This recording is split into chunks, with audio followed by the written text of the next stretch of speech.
share my story of my redemption from being an alcoholic and learning, how to love myself and to help others through sobriety.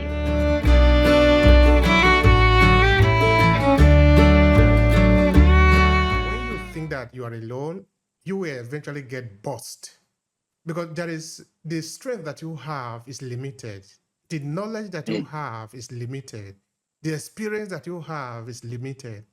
Everything about you as an individual is limited. But I had fallen pretty far down the scale of addiction that I wasn't going to be able to stop drinking without some type of intervention or help.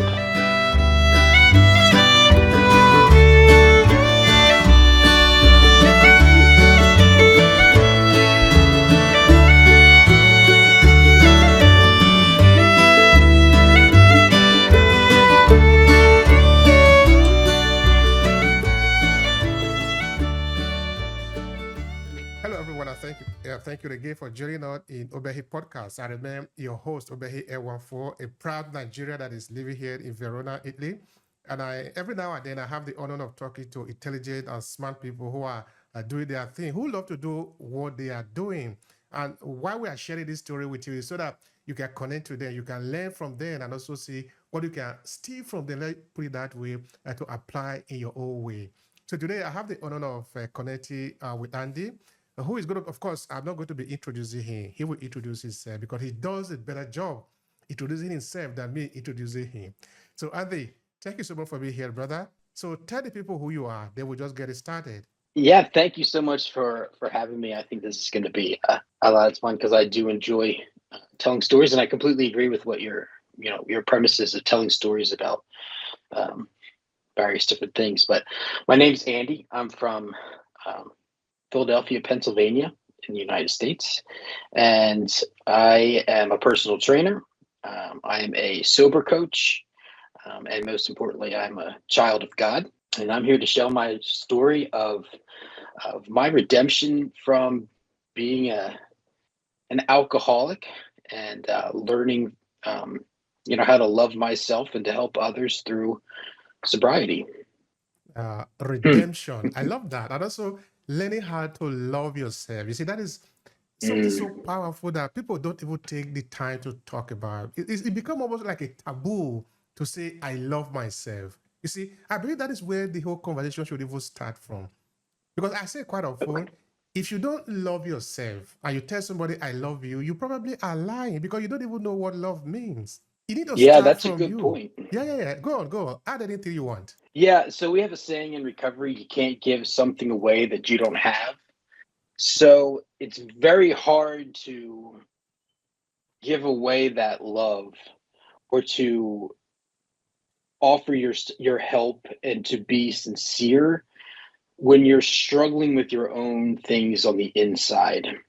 And so for me, I really battled with depression and anxiety and just a general low self-esteem for myself. And I drank to try to bring that opposite side out of me, even though you want to talk about things being lies and false and not even close to being the true me.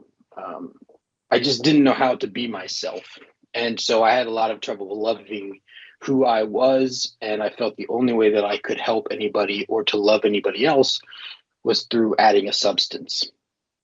But what I came to realize through recovery is that I can love myself, flaws and all, right? The good, bad, and ugly, as they say, because I've been saved through my relationship with Christ. And one of the things that I've come to learn is that I'm already starting at that point of victory, right? I'm starting from the win. And so everything else is a bonus, is a rise up. And all the stuff that I did before, I don't want to forget about it. I don't want to ignore it and pretend that it never happened, but I want to remember those feelings because one, it reminds me when they start to pop up in my current life. I know how have the tools to deal with it. But also I can see it in other people and I can empathize. I don't necessarily want to sit down with somebody and give them advice and all that stuff. I think when you're sitting in that depression, anxiety, and miserable feelings, you don't really want to hear that everything's going to be okay. But you do want to know that you're not alone. And just sitting with somebody and empathizing is, I think, a more powerful way of helping somebody and loving them than it is to give advice and try to fix everything. Thank you so much for that. It's good to hear that. It's good to understand that we are not alone, because we are not supposed to be alone. There is this idea about the community. I think that is going to be also important in what you do, because that is the essence of knowing that you are not alone. Because when you think that you are alone, you will eventually get bust, because there is the strength that you have is limited. The knowledge that you have is limited. The experience that you have is limited. Everything about you as an individual is limited. But when you are in a group, when you are mingling with other people, when you are putting your suffering, your limitation on the shoulder of other people, which is now maybe 2 or 3 people put together, you now are able to do a lot of things. So that the saying that we sit or we stand on the shoulder of giant, that is why we're able to see far, continue to make sense. Because now as a community, as a people, there is nothing that we cannot do. But as an individual, you will always get to the point of say, okay, now I've done everything I can do, yet there is no result. Maybe all I can do is to end it now because I can't do it anymore. But when you are in a community of people, when you are living with other people, sharing your problem with other people, you will never go to that, you will never get to that limit. Because where your strength get to its limit, the strength of another person will take you. So that in the military, you see that a soldier is falling. Another soldier is rising the one that is falling on his shoulder, and they are walking. He's telling the other soldier that, brother, even though you are falling, I'm not going to leave you behind. We are together in this. The Yeah, brother's arm. absolutely. Yeah, So, that's yeah, and go on. that's Go on. that's the fellowship of recovery. Is you're not alone. You're following the path of people who have been there, and we're here to say to love you until you can learn to love yourself, and additionally say, hey, I have a solution, would you like to hear about it? And if you're not ready to hear about it, that's okay too, but we're still going to welcome you into the group.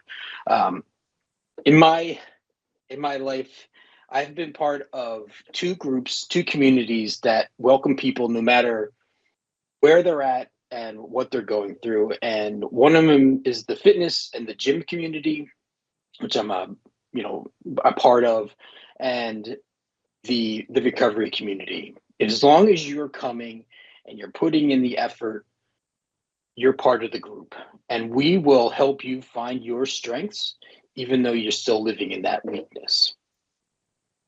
That's beautiful. That's beautiful. No judgment. Just human Exactly. being. No judgment. Just human being. We are human.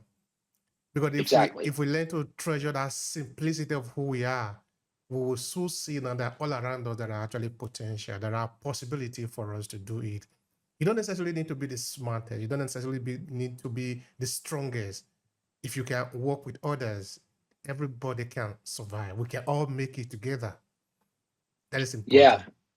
absolutely. There's another saying, in recovery, stay with the herd, right? If you think of like a pack of animals, right? When the herd is grouped together, that number's safety. It's the people who are wandering on the outside. They're the ones that are going to be attacked first, right? So there's safety in numbers. And like you were saying, my strength is not going to be the same as yours, and same thing with weaknesses. We often connect with people based off of the opposites. We have the similarities and interests, but our strengths are usually you know where our strengths are usually not lined up, and that's a good thing, right? You don't want 10 alphas in a group. Not much is going to get done. Same thing as you don't want 10 10 betas in the group who are looking to be fun. You got to have a nice mixture of everything, because that's how the community works. Thank you so much for that. Yeah, All right, absolutely. Andy, take us back. We want to learn more about you. Let's say, let's look at a period of you that you're still a young adolescent growing up in the US. What do you want people to remember about those stories? So when I was younger, I was definitely a shy kid. Um, I didn't. I played a lot of sports. I was definitely on the shy side, but I was one of those guys that could kind of fit in everywhere, right? I wasn't quite the jock. I wasn't a popular kid. I wasn't unpopular. I wasn't a nerdy type of person, but I could fit in anywhere and nowhere at the same time, right? It's like I didn't have my official group, until I got older, until I got into like my later high school years, when I really found my really really close group of friends who I'm still pretty close with to this day. But middle school, high school, I felt kind of out of place, and feeling that out of place feeling, it was always hard for me to kind of like break into new groups or to try new things. And that was definitely one of the hard things for me. And that's one of the things that I learned about alcohol, and it helped me, is that it leveled the playing field, as I like to say. I wasn't, I could be anything that I wanted to be, say that I was somebody that I necessarily wasn't. Ultimately, alcohol turned me into a gigantic liar. Um, and the problem with being a gigantic liar is that you ultimately get caught. And people don't like being lied to. And that really, turned my world upside down when I would get caught in these lies. But that's what alcohol did. It leveled the playing field. It turned me into a liar, and it took me a long, long time to start realizing that this substance is not helping me, despite what I think it may be doing.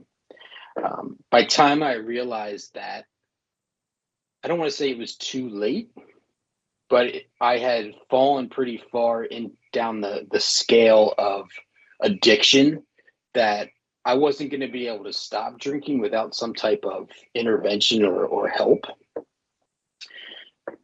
And I got that. My family did an intervention for me. I went to a rehab facility, and then I became a member of a 12-step recovery group.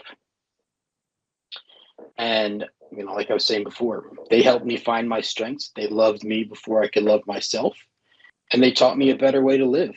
And since then, I've been trying to be that person, to be the true person that I am without fear.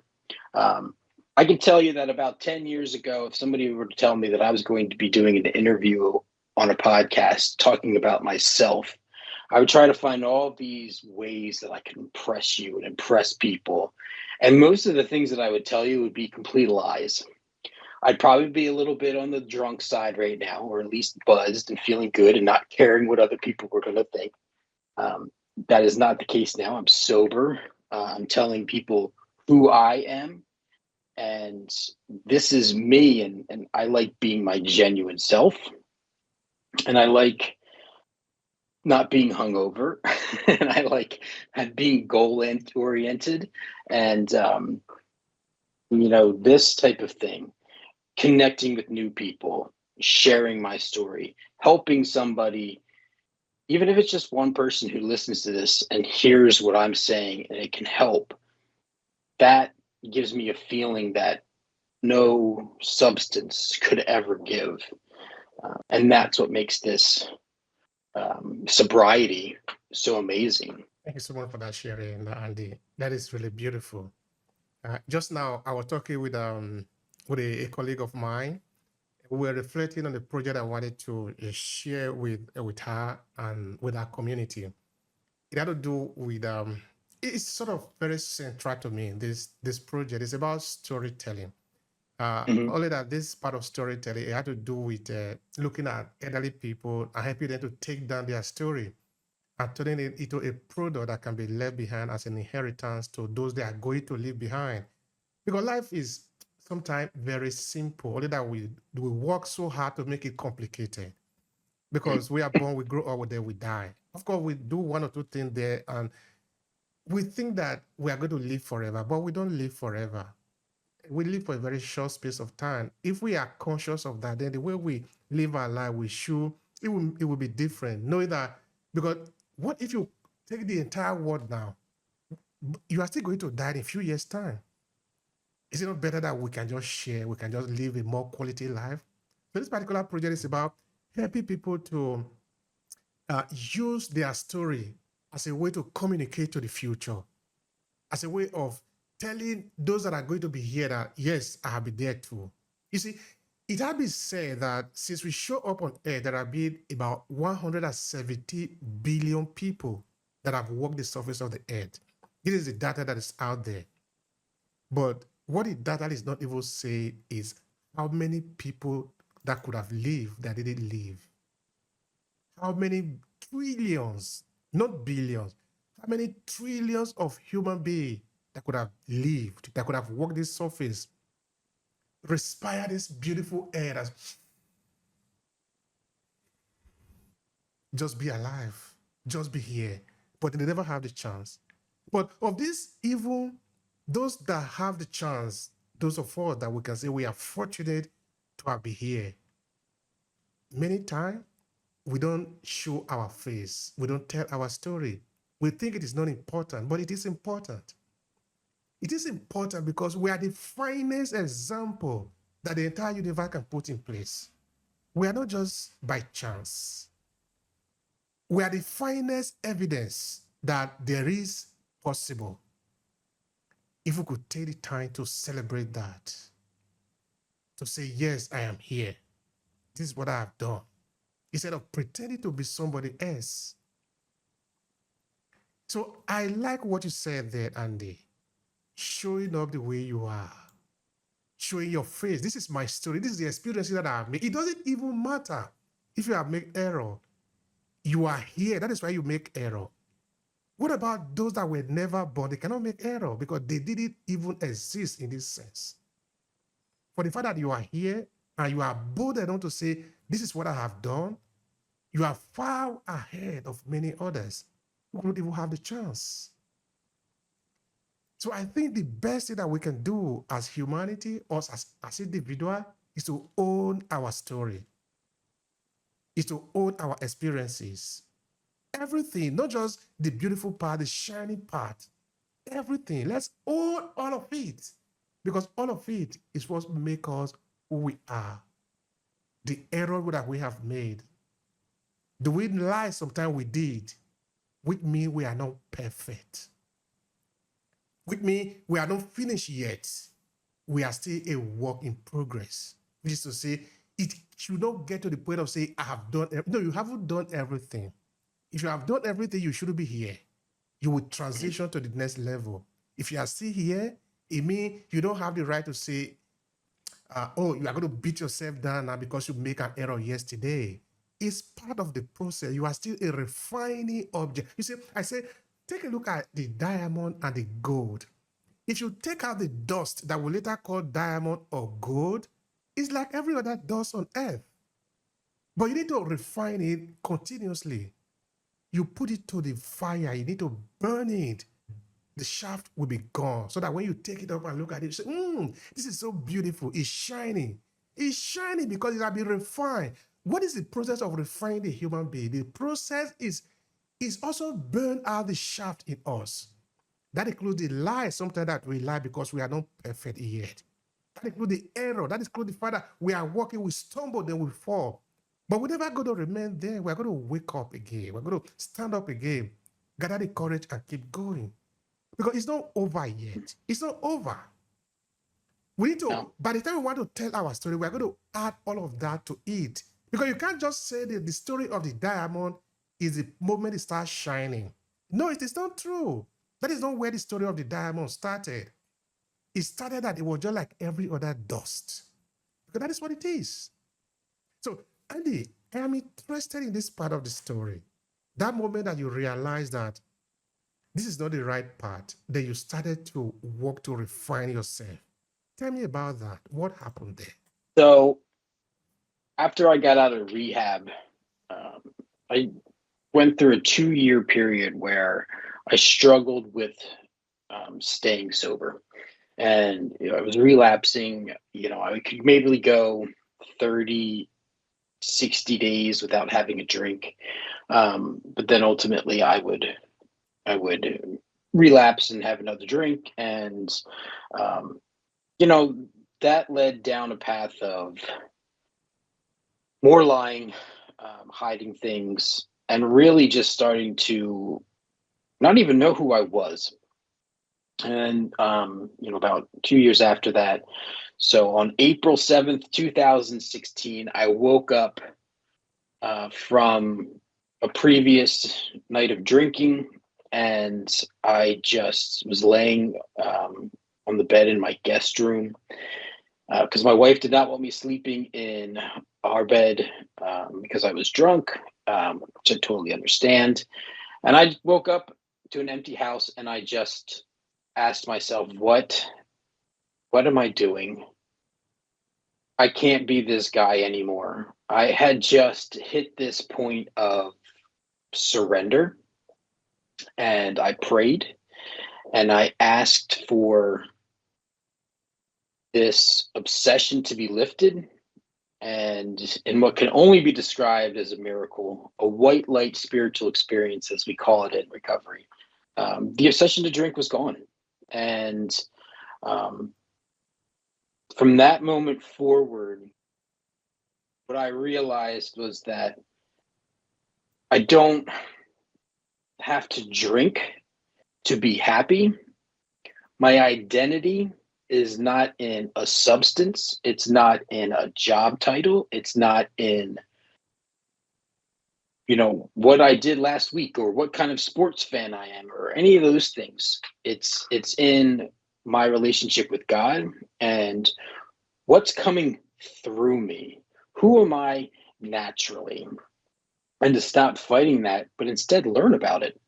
So what I thought was great about this process of recovery, and especially through the 12-step process, was that you ultimately develop this sense of self-awareness that told me, I should say, this is who I am. This is how I respond or react in certain situations. This is what I like and what I don't like, and I need to be okay with telling people that. And I need to be okay with ultimately not being a superhero that alcohol made me be, even though it was fake and false and completely different. And it made me realize that, okay, here's where I'm starting. I need to get okay with the fact that I'm starting over, and here's where I'm going to go from there. And that's where things started taking me. And that came back to this whole process. And I think you talked about a little bit, ownership. I needed to own the fact that I had screwed up in, my drunken life that I was living. I had to own up to the fact that I had destroyed some relationships, burned some bridges, became untrustworthy, unreliable. And I had to accept that just because I was sober now does not mean that people all of a sudden are going to start, liking me or wanting me around more. And so I had to start rebuilding my life. And the most important thing that I realized about rebuilding my life, especially for me, was that in the past, I used to make, those sweeping declarations that I'm going to lose all this weight. I'm going to get sober. I'm going to start this career or whatever, and never do any of it. So I realized that the most important thing for me to do was talk to myself about what I wanted to achieve, pray about it, and then ultimately just go do it without announcing it to everybody. but to be humble and to do the work silently and let the results be the things that speak for me. Because ultimately, nobody cared that I was sorry. Nobody cared about these goals that I was telling people about. They needed to see proof. They needed to see my actions were reflecting anything that I was possibly saying. So that ultimately, the more I kept on showing up and doing things and doing the next right thing, people were to say, something's different about you. What's going on? And I can tell you right now that by taking on those actions and doing those things, people do ask me, what's the secret? And I tell them consistency. And then people say, no, you're lying. There's got to be something else to it than that. But no, it's just showing up. I recently wrote a book about all of this called No One Cares That You're Sorry. And it's about that. It's about my story in recovery and how I rebuilt relationships, how I can learn how to show up, and how I, taking that wisdom that I've learned and putting it into practical steps. Here's the book in case anybody wants to check it out. No One Cares That You're Sorry. Shameless plug right there. And, it's really about ownership of the mess that I've created or the mess that we have created, and then learning how to do the work without expecting instantaneous rewards. That's one of the things with alcoholics and addicts, and I can certainly say this from experience, is instant gratification is our thing. So learning how to wait and to slowly build upon each moment is super important. Thank you so much for that. Yeah, absolutely. You see, just now we were saying, what could be possible even for other persons, and so that sometimes we should even be grateful that we are here. We even have the chance to have the second chance. You see, you get to the point that you have the chance to even get to the point of making a U-turn, knowing that where you were going wasn't going to take you to where you wanted to go. Of course, it doesn't mean that it's going to be easy, but you take a step and say, from this moment on, this is whom I want to be. And you take action. I'm interested in that moment. I want you to help me reflect on that. Not for you now, because let's say you have a second chance or the opportunity to be able to rewrite your story. Have you had the chance to maybe reflect on some other persons, many others who didn't manage to get to that point, who just live their life and they just disappear? Because anything could have happened to you before that moment of realization. Tell me something about that. Yeah. There's that point where you think, or I was thinking, like, this is it. This is my life now. My life is going to fall apart. I'm going to get a divorce. I'm going to be living in some small little apartment. I'm going to be a lonely guy because I don't know how to get out of my own way. And ultimately, this feeling from deep inside told me that's not acceptable. I find this unacceptable. It's time to start growing up, I guess is the best way to say it, and to do something about the things that you don't like about yourself. So in recovery, these are the messages that we give to people, right? Is that you follow these steps, you come to meetings, you build up your friends that are sober, that have what you want, and you follow their example to the best of your ability. I mean, there's certainly, people that are doing things the way that you may not like, but, they have sobriety and so on and so forth. But you find your people. And I have been around so many people that have come into early sobriety and had no idea where to start, what to do, or how to fix it. And the message is clear, is to just start where you're at. And just, what don't you like about yourself? And if right now the only thing that you don't like about yourself is that you're still an alcoholic or a drug addict or struggling with some other hurt and habit that is, making your life unmanageable, where do you start?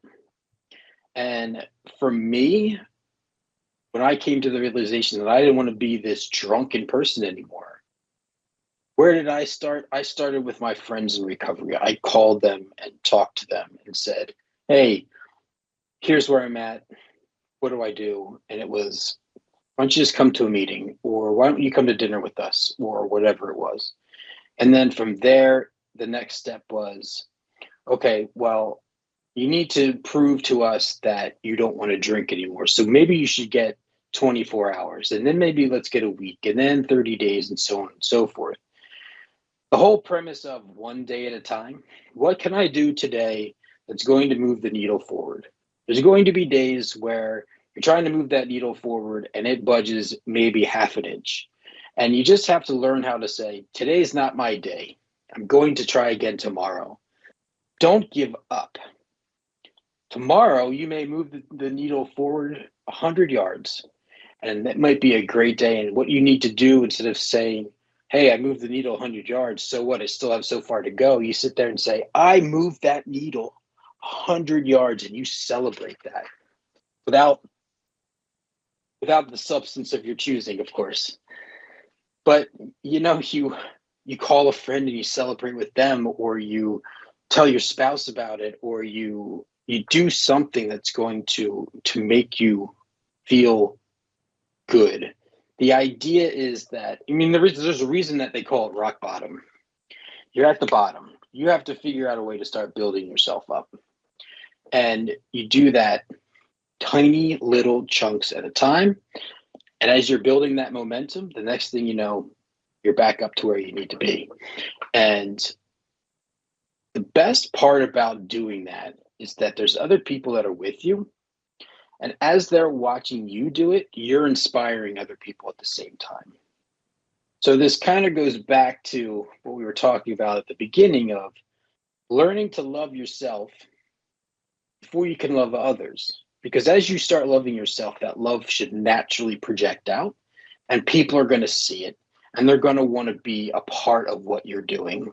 So those are some of the beautiful things that come along with recovery. Thank you so much for that. I really enjoyed that part. I enjoyed that. That is beautiful. That is truly beautiful. Well, thank you. All right. Now, another thing that is also beautiful about your experience and your sharing is this idea that you call self-love. The idea that you come to love yourself more, to understand that, okay, I am a man that cannot do this. I am beyond that. That is not part of whom I am now. And that in the new version of me, I love myself so much that I can do that. That I have the yellow line. I'm not going to cross that. That for me is a no, because I love myself so much to say, this is what I can do. Mm-hmm. I don't know if you could reflect on that more for us, if you could help us to understand what that could mean for somebody that is listening to us right now, looking at your experiences. Or let's say somebody you are training. You see, one good thing about having experience is that when you talk, you are not just talking about principles or talking about idea. You're talking about experiences. And experience is better than knowledge that you gather somewhere. Because in the experience, you see all 360 degrees. Whereas the knowledge that you have read in a book, you only have one version of it. So speak to that individual who is yet to understand what that really means in practical terms, loving yourself. Yeah, that's a great point, and a great question. I think the first thing that people need to understand about self-love is that self-love should equal some form of, we'll call it discipline. Because self-love doesn't mean doing whatever you want. It doesn't mean saying whatever you want, or eating whatever you want, or anything along those lines of, I love myself, so I'm going to have this giant pizza and I'm going to get drunk and I'm going to get high and I'm going to party. That's not self-love, that's self-destruction. Self-love begins with saying, I want better for me, and so I need to start somewhere that says that I care about myself. Now, for me as a trainer, I always start with the physical side of things. I always say, okay, let's learn how to love ourselves by celebrating what our body can do. And if your body can't do much at the moment, that's okay. We're going to work with what you have. I have plenty of clients, and I've had plenty of clients over the years who have had trouble, just simply getting up out of a chair, or they can't touch their toes. And I can see it on their face, this embarrassment or this little bit of like self-loathing. Me as a trainer, it doesn't bother me. I'm not judging them. And again, the fitness community doesn't judge people as long as you're there trying. What I want people to understand about self-love is that it starts wherever you're at. And learning to say, okay, I'm here now. I'm not going to be here forever because I don't want to be. I like to say, I find it unacceptable. So I'm going to do what I call make living amends. So an amends is a declaration of change through action. Living amends means that I'm going to do it without having to write it down. I'm not going to tell everybody about it. I'm just going to show up and do the work, which is what makes fitness such a great thing, is that if you show up to the gym every day, ready to train your body, whether it be lifting weights, doing cardio, doing some type of circuit, yoga, things along those lines, you're saying that I know that I can improve, and I'm going to do that through changing my body. So if I can start moving well, typically what ends up happening is people say,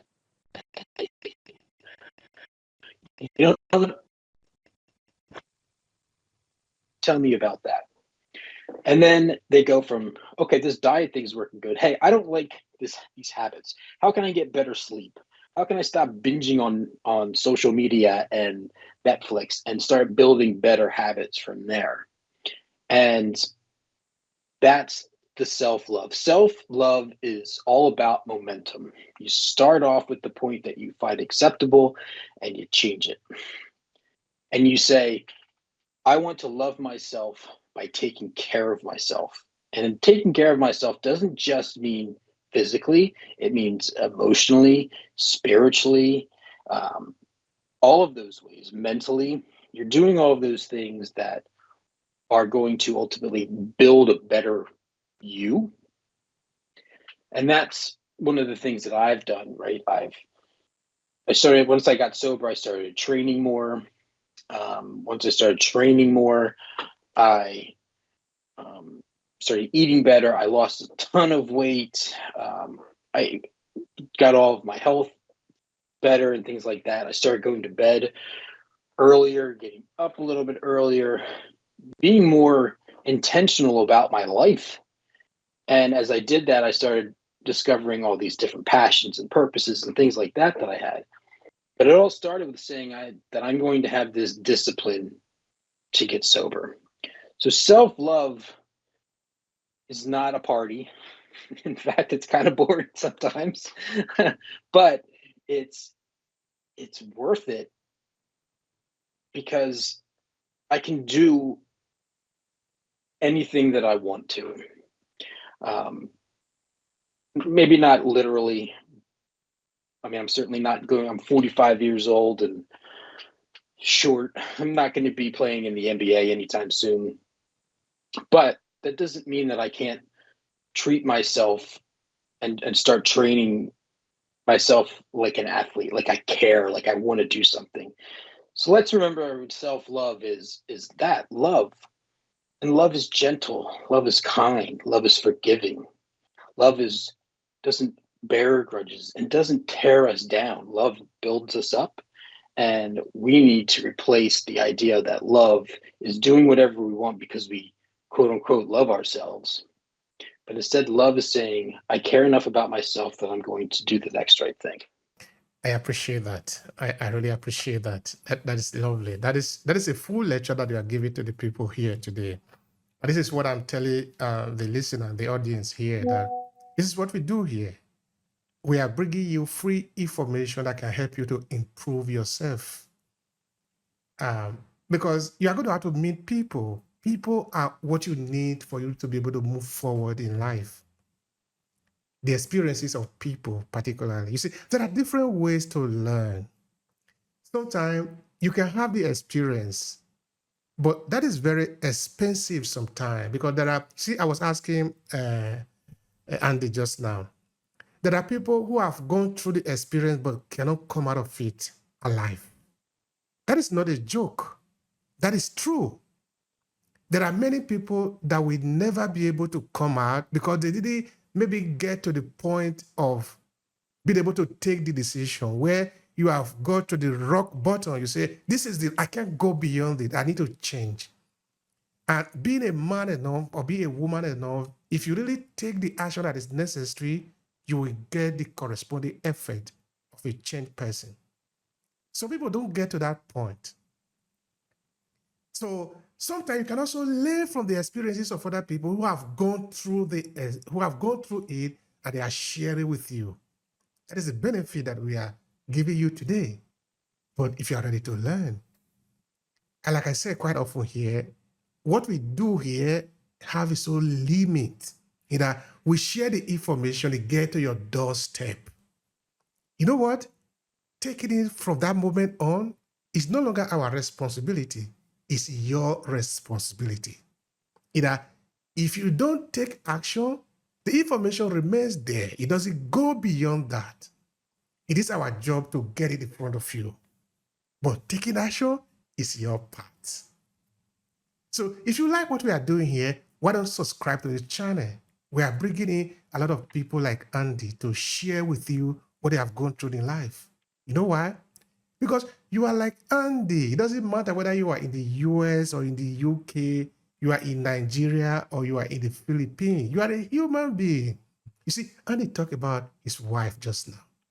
Maybe you have a wife too. That is what storytelling does for us. By the time you start hearing the story of people, it activates the selfish part of who we are. And it's natural that by the time Andy said, when I went to drink in a bar, you don't need to see the bar, you see your own bar. That day I couldn't wake up, I was sleeping. You don't need to be in this room. You remember your own room. And they therefore become a mirror through which you can see yourself. It is the beauty of learning from other people, because we can also learn through other people's experiences. Story help us to do that.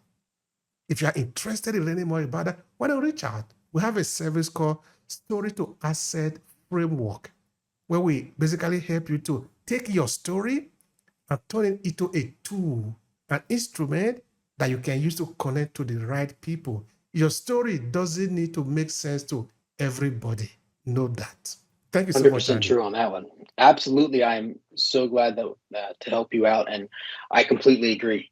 Telling your story doesn't need to make sense to everybody, but it needs to make sense in a way that you know it's going to help somebody. And again, if you help just one person, that's enough.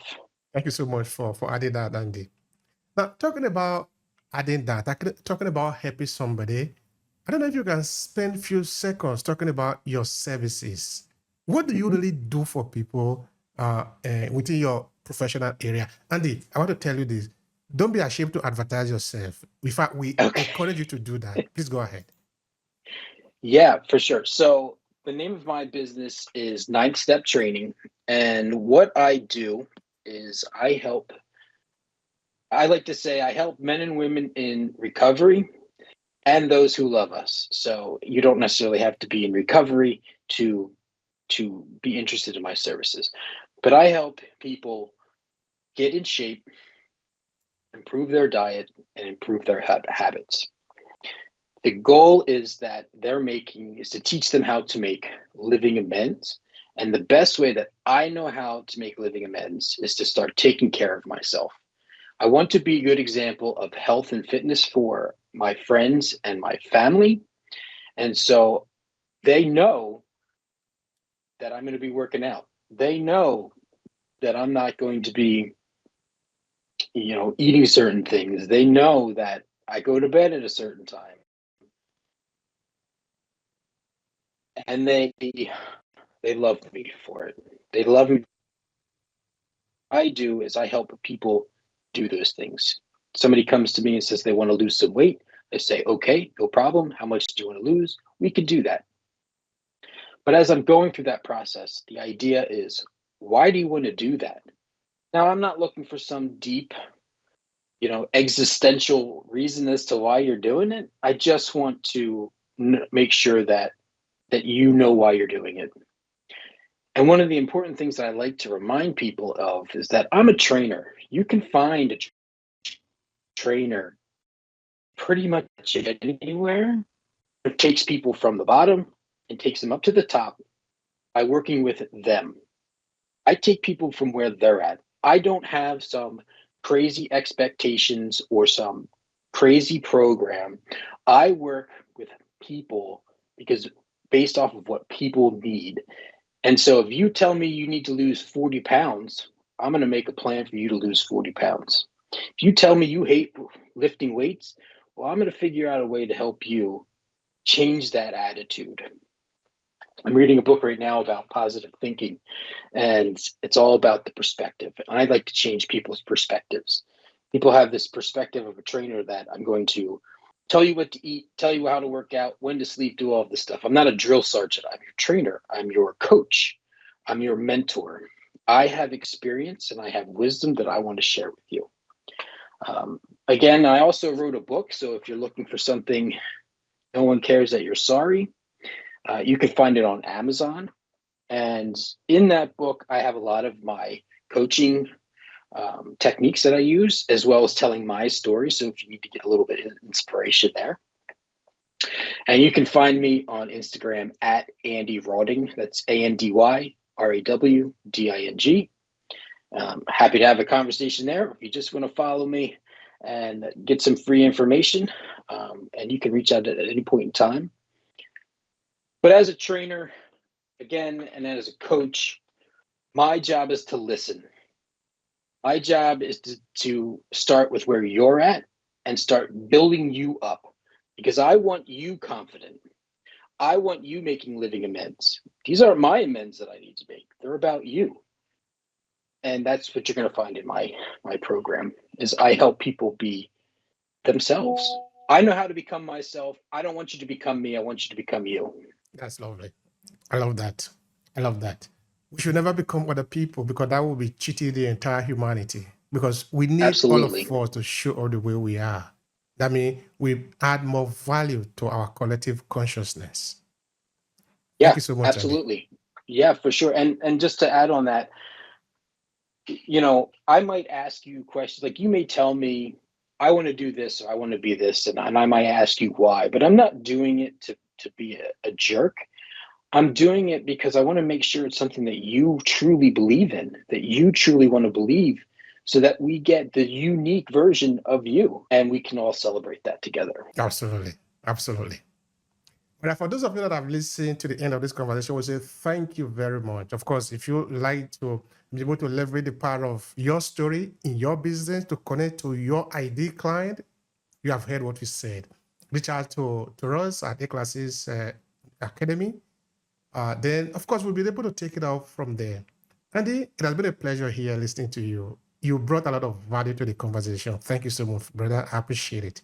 Thank you so much for having me. I really appreciate the time that we spent together today.